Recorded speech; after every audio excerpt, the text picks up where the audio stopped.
नमस्कार साथियों, मैं नीतीश शर्मा स्वागत करता हूं आपका त्रिवेदा एजुकेशन में। जैसा कि आपको पता है कि आप हमारे साथ मिलकर इकोनॉमिक्स, ज्योग्राफी और पॉलिटिकल साइंस जैसे शानदार सब्जेक्ट पढ़ रहे हैं, तो आज हम बात करने वाले हैं पॉलिटिकल साइंस के अंदर free and fair electoral competition की। हम बात करने वाले हैं स्वतंत्र एवं निष्पक्ष जो भी चुनावी प्रतियोगिता होती है, जो भी मतदान प्रतियोगिता होती है, उसके बारे में बात करने वाले हैं। दुनिया के बहुत से देश ऐसे हैं जहां पे डेमोक्रेसी देखने को मिलती है, लोकतंत्र देखने को मिलता है, यानी कि जनता का शासन देखने को मिलता है। उसका मतलब कि वहां की जो सरकार बनाई जाएगी वो जनता खुद से चुनेगी। जैसे भारत में भी क्या होता है कि हम जैसे आम नागरिक मिलकर अपने लिए सरकार का चयन करते हैं, जो कि हर 5 साल में देखने को मिलता है कि हर 5 साल में एक बार इलेक्शन कंट्री में होते हैं, और उन इलेक्शन के अंदर कंट्री के वो लोग जो 18 साल और 18 साल से ज्यादा के हैं, चाहे लड़का हो चाहे लड़की हो, चाहे किसी धर्म का हो, किसी जाति का हो, किसी नस्ल का हो, वो सभी लोग भागीदार बनते हैं अपनी सरकार चुनने के लिए। चाहे फिर वो क्षेत्रीय स्तर की हो, चाहे राज्य स्तर की हो, या फिर केंद्रीय स्तर की हो, सेंट्रल गवर्नमेंट हो, स्टेट गवर्नमेंट हो, या लोकल गवर्नमेंट हो। लेकिन दुनिया के बहुत से देश ऐसे हैं जो लोकतांत्रिक तो हैं, डेमोक्रेटिक तो हैं, लेकिन वहां पे उनका जो सरकार चुनने का जो तरीका है वो देखने में ऐसा लगता है कि लोकतांत्रिक नहीं है। वहां पे लोकतांत्रिक सरकारों में तानाशाही देखने को मिल रही है। तो आज हम उसी की ही बात करेंगे कि free and fair electoral competition किस तरीके से काम करता है, स्वतंत्र एवं निष्पक्ष मतदान प्रक्रिया कैसे निभाई जाती है, किन देशों में होती है और किन देशों में नहीं होती है। इसके लिए हम कुछ देशों के उदाहरण भी देखेंगे और उसके बाद में बात करेंगे भारत की। तो आइए शुरू करते हैं। सबसे पहले बात करते हैं भैया इलेक्टोरल कंपटीशन के अंदर कि हमारी जो डेमोक्रेसी है, हमारा जो लोकतंत्र है, उसका सेकंड फीचर, उसके कई फीचर है, उसके अंदर सेकंड फीचर हमें यह बोलता है कि a democracy must be based on a free and fair electoral election where those currently in power have a fair chance of losing. यानी कि लोकतंत्र क्लियर ये बात बोलता है कि फिलहाल जो लोग पावर में हैं, इलेक्शन के अंदर जो लोग चुनाव जीतकर आए हैं, कभी ना कभी मौका मिलना चाहिए कि वो लोग भी चुनाव हारें। डेमोक्रेसी ये बोलती है कि अगर कोई एक बार चुनाव जीत गया तो हमेशा वो जीता हुआ नहीं रहना चाहिए। अगर कोई विनर है तो वो हमेशा विनर ना रहे, और अगर कोई लूजर है तो वो हमेशा लूजर ना रहे। यही डेमोक्रेसी है, यानी कि सभी को इक्वल चांस, फेयर चांस मिलने चाहिए पावर में आने के लिए। आज आप पावर में हैं तो कल को जो सोसाइटी के अंदर, जो माइनॉरिटीज के अंदर लोग हैं, उनको भी पावर में आने का अधिकार मिलना चाहिए, उनको भी पावर में आने के चांसेस मिलने चाहिए। यही fair and free electoral competition को बताता है। जिस देश में free and fair electoral competition होगा वो कंट्री ऑटोमेटिक डेमोक्रेटिक कहलाएगी। लेकिन जिन कंट्रीज में डेमोक्रेसी है but free and fair electoral competition नहीं है, तो वो सिर्फ नाम की ही क्या है, डेमोक्रेटिक कंट्रियां हैं, लोकतांत्रिक देश हैं। इसके लिए हम कुछ एग्जाम्पल देखेंगे, पहले दूसरे देशों के फिर अपने देशों के। क्यों? हम इंडियंस हैं और हमारी एक टेंडेंसी है, ह्यूमन टेंडेंसी है, हम खुद नहीं देखते कि हम क्या कर रहे हैं, हम पहले पड़ोसी को जागते हैं। हाँ भाई, पड़ोसी का लड़का, पड़ोसी की लड़की ये कर रही है, फिर वो बात सारी दुनिया में बताएंगे। अपने घर का कोई नहीं देखता, दूसरे को देखते हैं। तो पहले अपन दूसरे को देखेंगे कि दूसरे के देशों में क्या हो रहा है, फिर बात करेंगे कि अपने देश में क्या चल रहा है। तो सबसे पहले एग्जाम्पल करते हैं, देखते हैं अपने पड़ोसी, सबसे बोले तो एकदम पास, जो जिसके डंडे से डंडे भिड़ रहे हैं, जिनकी दीवारों से दीवारें भिड़ रही हैं, चाइना की बात करते हैं, जिसको आप लोग चीन भी बोलते हैं। चाइना की बात करते हैं। चाइना के अंदर भी सेम इलेक्शन सिस्टम है जैसे इंडिया में है, कि यहाँ पे भी हर 5 ईयर में इलेक्शन होते हैं। कितने साल में चुनाव देखने को मिलते हैं? 5 साल में। अब आप बोलोगे सर इसमें नया क्या है? अभी नया आएगा। यहाँ पे एक पार्टी होती है नेशनल पीपल कांग्रेस। अब ये सोचेंगे कि सर क्या कांग्रेस इंडिया में ही है क्या? भाई कांग्रेस दुनिया के बहुत से देशों में कांग्रेस पार्टी बनी हुई है, ठीक है। तो ऐसा मत समझना कि कांग्रेस अपने यहाँ पे है, राहुल गांधी जी अपने यहाँ पे हैं।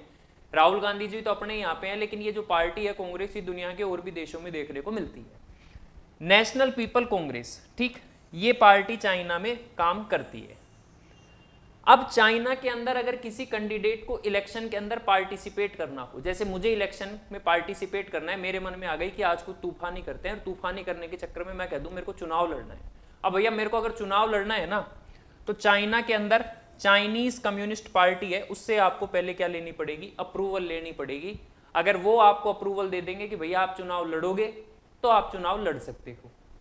और ये जो नेशनल पीपल कांग्रेस है, इसमें 3000 मेंबर हैं। कितने मेंबर है? 3000 मेंबर है। अब सुनना यहाँ पे काम क्या होता है, बड़ा ही गजब का काम है यहाँ पे। एक कैंडिडेट जैसे कि फिलहाल शी जिनपिंग, उन्होंने वहां पे पहले डिक्लेयर विक्लेयर करवा दिया, बढ़िया से लिखवा दिया, छपवा दिया कि भैया जब तक मैं जिंदा हूं तब तक मैं ही यहाँ का राष्ट्रपति रहूंगा। कितना ही इलेक्शन खेल लो, कितनी ही बैटिंग वेटिंग कर लो, लेकिन विनर तो मैं ही रहूंगा। अब सोचने की बात है, जिस कंट्री के अंदर इलेक्शन होने से पहले ही ये फिक्स हो जाए कि विनर ये रहेगा। मान लो आप कोई एग्जाम दे रहे हो और एग्जाम देने से पहले ये फिक्स हो जाए कि इस एग्जाम में इसका सिलेक्शन होगा या ये भैया ये बहन मेरिट में आने वाली है, तो भैया फिर आपका मन करेगा वो एग्जाम देने का। आप कोई गेम खेल रहे हो, विनर पहले ही डिसाइड है, तो भैया फिर आप क्यों अपना सिर दर्द करोगे, क्यों अपना टाइम खराब करोगे। तो चाइना के अंदर डेमोक्रेसी के नाम के ऊपर केवल वन पार्टी गवर्नमेंट है, एक पार्टी काम करती है। इलेक्शन होते हैं, हर बार होते हैं, 5 साल में होते हैं, लेकिन वहां का रिजल्ट पहले ही फाइनल है कि ये आदमी, इस पार्टी का ये कैंडिडेट चुनाव जीत चुका है या यही चुनाव जीतेगा, जैसे शी जिनपिंग ने फिलहाल करवा रखा है। तो भैया फिर एक बार सोचने की बात है, आपको मौका मिला जो इलेक्शन जीत चुका है उसे हराने का, नहीं मिला ना, तो फिर डेमोक्रेसी कैसे हुई? डेमोक्रेसी तो तब होती जब आप खुद की मर्जी से किसी को चूज करते। तो पहला केस किसका पढ़ा हमने? चाइना का। ये एक डेमोक्रेटिक कंट्री होने का क्लेम करते हैं, उसके साथ साथ वन पार्टी सिस्टम चलाते हैं, पहले ही सब कुछ डिसाइड कर रखा है, हर बार इलेक्शन करवाते हैं, वही आदमी चुनाव जीत के आता है। तो यहाँ पे लोगों के पास में फ्री एंड फेयर चांस नहीं है अपने ऊपर रूल करने वाले लोगों को चूज करने के लिए। सेकंड केस पढ़ते हैं। सेकंड केस देखते हैं, या सेकंड स्टोरी या सेकंड केस देखते हैं हम मैक्सिको का। मैक्सिको के अंदर थोड़ी सी सिस्टम बदल दिया। बोले ठीक है 5 साल खेल रहे हो, इसमें थोड़ा बढ़ा दो। बोले इसने कर दिया 6 साल। बोले ठीक है भाई कर दिया। तो अब ये 6 साल के अंदर यहाँ पे इलेक्शन होते हैं 6 ईयर के अंदर। इंडिपेंडेंस इस कंट्री को मिली थी 1930 में, 1930 में ये देश आजाद हुआ था। यहाँ पे एक पार्टी है PRI, इंस्टीट्यूशनल रेवोल्यूशनरी पार्टी, थोड़ा उल्टा कर रखा है नाम, ठीक है, गड़बड़ हो गई, इनसे आगे पीछे हो गया, नाम क्या हो गया? इंस्टीट्यूशनल रेवोल्यूशनरी पार्टी, जिसको बोलते हैं PRI। अब ये लोग क्या करते हैं, ये तो चाइना से भी बोले चाइना वालों तुम तो एक पार्टी बना के खेल रहे हो, बोले हम थोड़े से तुमसे भी आगे। बोले क्या करेंगे? बोले जब इलेक्शन होंगे ना तो हम डर्टी ट्रिक्स यूज करेंगे। अब सर डर्टी ट्रिक्स क्या होती है? देखो बेटा, इंग्लिश में डर्टी ट्रिक्स का मतलब ये है, जैसे कि अपने इंडिया में भी होता है पैसे बांटना, लोगों को पैसे बांट दिए, या फिर उनकी जरूरत का कोई काम करवा दिया। दूसरी चीज, media houses, news channel, newspapers, या फिर बात करें भैया सभी जितने भी इंस्टीट्यूशन हैं उन सभी को खरीद लेना पैसे के दम पे, या मसल पावर यानी कि मसल पावर से खरीद लें, या पैसे के दम के ऊपर कर लें, मनी का यूज करके। बूथ कैप्चर कर लें, यानी कि रामलाल का वोट डलना है, वहां पे श्यामलाल का वोट डल रहा है, एक आदमी आया वही सबके मोहर लगा गया, या वही सबकी ईवीएम पे बटन दबा गया, ईवीएम ही हैक कर ली। ऐसे बहुत से तरीके यूज किए जाते हैं मैक्सिको के अंदर गवर्नमेंट बनाने के लिए। जब से ये पार्टी बनी है तब से यही पार्टी वहां पे हर बार चुनाव जीत के आती है। अब वहां पे पार्टियां और भी इलेक्शन लड़ लेंगे, लेकिन इन पार्टियों वालों के पास में क्या है? पैसा है। अपने मतलब पैसे के दम के ऊपर बार बार चुनाव जीतना। तो ये क्या सही है? ये क्या फ्री एंड फेयर इलेक्शन हो रहे हैं? नहीं हो रहे हैं। यही कारण है कि दुनिया के बहुत से देश ऐसे हैं, हमने 2 देशों के एग्जाम्पल देखे, चाइना और मैक्सिको। एक कंट्री में तो वन पार्टी सिस्टम है, वहां पे तो भैया अहम ब्रह्मास्मि कि चुनाव जीतूंगा मैं ही जीतूंगा, जो कोई कुछ कर ही नहीं सकता। मैक्सिको के अंदर खेला थोड़ा उल्टा चल रहा है। ये क्या ले रहे हैं? ये फिरकी ले रहे हैं। क्या फिरकी ले रहे हैं? चुनाव करवा रहे हैं बढ़िया से, लेकिन कर क्या रहे हैं? डर्टी ट्रिक्स यूज कर रहे हैं, गंदे तरीके यूज करते हैं चुनाव की जीतने। मारना, पीटना, वॉयलेंस करना, लोगों की किडनैपिंग करना, मर्डर करना, रेप करना, क्रिमिनल एक्टिविटीज करना, साथ के साथ में बूथ कैप्चर करना, मीडिया हाउसेस को खरीद लेना, न्यूज़पेपर को खरीद लेना। न्यूज़पेपर जो भी पॉलिसी बताएगा इसी पार्टी की बताएगा, उसके अलावा कुछ बताएगा ही नहीं।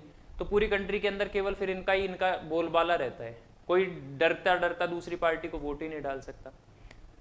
तो इन कंट्रीज के अंदर लोगों को फ्री एंड फेयर चांसेस नहीं दिए गए, तो नाम की ही डेमोक्रेसी चल रही है। अब बात करें इंडिया की कि सर इंडिया में क्या होता है। देखो भैया, इंडिया में भी इलेक्शन वही 5 साल में होने जो जनरल इलेक्शन होते हैं, जो आम चुनाव होते हैं। उन चुनावों के अंदर भी बहुत सी जगह हमें देखने को ये मिलता है कि बोलने को डेमोक्रेसी है, लेकिन बहुत जगह मसल पावर का, बहुत जगह पैसे का, बहुत जगह डर्टी ट्रिक्स का इनका यूज देखने को मिलता है। बहुत जगह ऐसा होता है पॉलिटिकल पार्टियों के अंदर चल रहा क्या होता है, ट्रांसपेरेंसी नहीं होती, बाहर के लोगों को पता ही नहीं चलता। जैसे 10th क्लास की सिविक्स की बुक के अंदर या फिर बोले तो पॉलिटिकल साइंस की बुक के अंदर बता रखा है कि पार्टियां डर्टी ट्रिक्स यूज करती हैं, मसल पावर का यूज करती हैं, मनी का यूज करती हैं, internal lack of internal democracy देखने को मिलती है। पार्टियों को पता ही नहीं है हो क्या रहा है, ऊपर के बैठे हुए नेता ही सारा काम कर रहे हैं। दूसरी चीज कि भैया उनको सारी चीजें किसमें मिली है कि उनके पिताजी पार्टी के बड़े लीडर थे तो बेटा भी बड़ा लीडर बन गया, पता ही नहीं है क्या चल रहा है।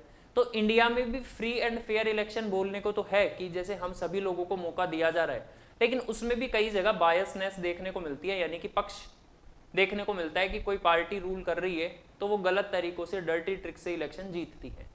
तो ये जो इलेक्टोरल कंपटीशन है किसी भी कंट्री में, अगर एक हेल्दी डेमोक्रेसी चाहिए, एक अच्छा लोकतंत्र चाहिए, तो जरूरी है उस कंट्री के अंदर electoral competition free and fair रहे, यानी कि जो मतदान जो प्रतियोगिता है, जो चुनावी जो प्रतियोगिता है वो स्वतंत्र एवं निष्पक्ष रहे। पॉलिटिकल साइंस, ज्योग्राफी, इकोनॉमिक्स के ऐसे ही शानदार कॉन्सेप्ट समझने के लिए चैनल को लाइक करें, शेयर करें, सब्सक्राइब करें। Thank you.